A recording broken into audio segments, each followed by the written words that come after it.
Okay, hi guys. This video, which might be one video, might be a couple of videos, we'll see how we go timing-wise, is in support of this folder, 12 mockups, which I don't know whether it's called 12 mockups with you, but anyway, it's all the folders that that you've been given. The only one that's probably slightly different is here. You guys have got these folders, but I'm just not too sure how I remember. I can't remember how I filed this. So anyway, it's you have all the files, so you'll be it won't require much searching. So and these extra files here, headed A4, A5, aren't in this mockups catalog, and the rest should be. There might be a couple of variations. I mean, I've gone through as many of the files as possible to make sure that everything's fine, and hopefully there won't be any sort of anomalies and things. But the problem is they're not really consistent. Someone has gone through them as well to check that they're the right size, or at least a good size for printed portfolio, but there might be the odd one or two that slip through. I mean, here's a good example, by the way.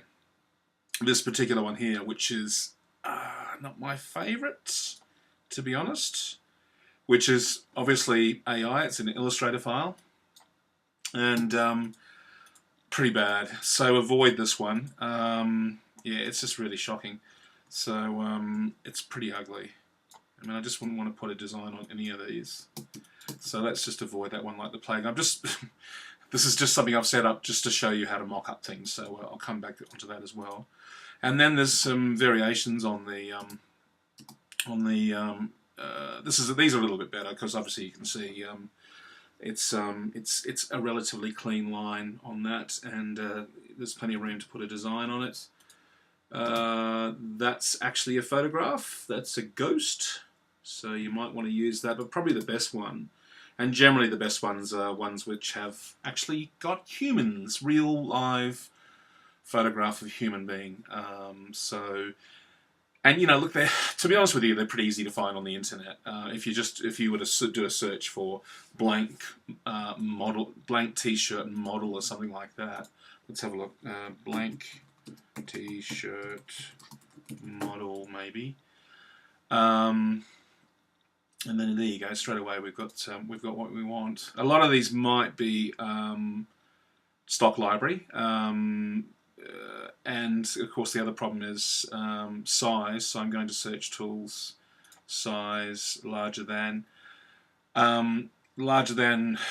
You got to do some calculations on this, but I generally, you know, it's not going to be too big, this image on your portfolio page, but I'd be sort of reckoning about this sort of size, 4 megapixels. So as a consequence, we've got, yeah, there's a few in there that might work. You know, the problem is they've all got colours, so you want the sort of blank ones. It's a bit of a dodgy shot, that one.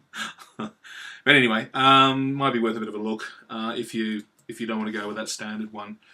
What I wanted to talk about, though, is mocking up, of course, and you know, obviously with a t-shirt. Let me just launch this into Photoshop. Again, the first thing I want to check on this one is the size of it. It's huge. I know it's huge because I can see the size, 94 megs down the bottom there. So, well and truly big enough for your needs. So let's just say I just wanted to put just going to put a variation on a logo or something like that. So let me just show you by putting this on the front of the t-shirt. And the best way to bring Illustrator documents into Photoshop is to just copy and paste. Alternatively, of course, if you've got a design that is coming from InDesign. Did I say Illustrator? Best way to get a file from Illustrator into Photoshop is to copy and paste. If you've got a file in InDesign, you need to save it out as a PDF, and then you can obviously place that into Photoshop. But I've just copied and I'm about to paste this, and of course what I need to do here is disregard Smart Object or whatever. Just go to Pixels and place that. And don't forget, this is resolution independent. So what I'm doing now is just holding down my Shift and Option key just to size that up, and I will sort of make it, you know, stupidly big. And of course it's a bit silly, this thing. And I hit enter, and then obviously in most instances, in fact just about all instances, you'll want to go to the layers palette and hit multiply. And as you can see, the shadowing comes through and all that sort of stuff. But if you wanted to also be a bit tricky about this and make it look as though it's actually wrapping around the t-shirt, what you can do is something I've shown in one of the other videos in regards to Oh, I can't remember which one it was. It was the bottle, sorry.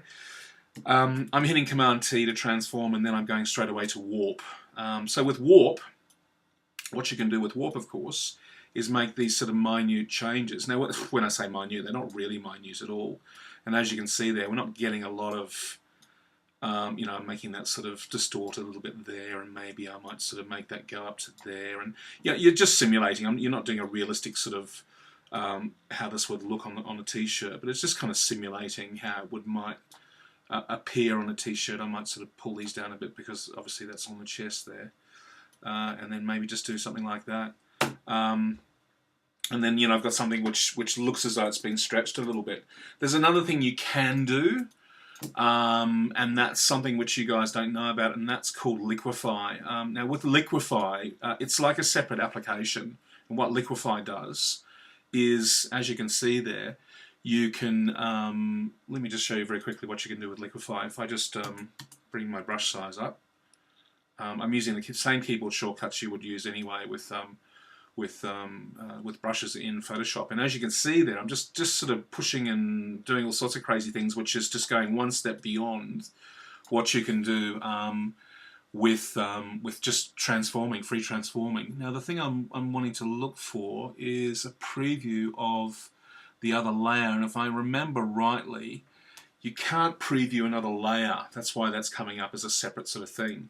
But as you can see, that I've sort of made that change there. So, I mean, obviously, what I've done here is I've put a grid here. You know, most of your designs will not have a grid. So, if I wanted to sort of simulate this fold here, what I would do, let me just hit.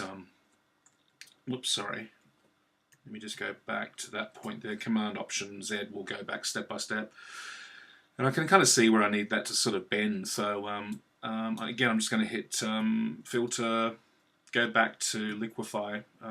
It goes up. Remember, with a filter, previous filter always goes up to the top, and what it will do is apply the previous setting to it. So I don't want to do that. So if you don't want to go and find the filter down below, what you do is hold down your Option key before you go to it again. And so therefore, I'm specifically looking at this place here. So if I just want to go and do something like that, maybe